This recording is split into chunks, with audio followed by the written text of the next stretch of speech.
জগন্নাথ দেবের কপালে কেন তিলক পরানো হয়? জগন্নাথ দেব বিষ্ণুর একটি রূপ এবং বৈষ্ণব সম্প্রদায়ের অনুসারীরা কপালে তিলক ধারণ করেন। এটি তাদের ধর্মীয় পরিচয়ের অংশ।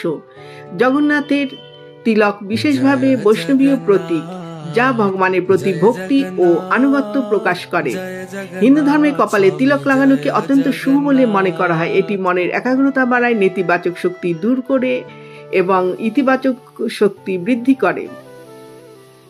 যোগশাস্ত্র অনুসারে দুই ভ্রুর মাঝখানে আজ্ঞাচক্র বা তৃতীয় নয়ন অবস্থিত। এই চক্রকে জ্ঞান ও চেতনার কেন্দ্রবিন্দু হিসেবে বিবেচনা করা হয়। তিলক এই স্থানে চাপ প্রয়োগ করে আজ্ঞাচক্রকে সক্রিয় করতে সাহায্য করে, যা মনকে শান্ত ও স্থির রাখে এবং আধ্যাত্মিক শক্তি বৃদ্ধি করে। বৈজ্ঞানিকভাবেও তিলকের কিছু উপকারিতা রয়েছে। বলা হয় যে কপালে তিলক লাগালে মস্তিষ্ক সেরোটোনিন এবং বিটা এন্ডোরফিন নামক রাসায়নিকের ভারসাম্য বজায় থাকে।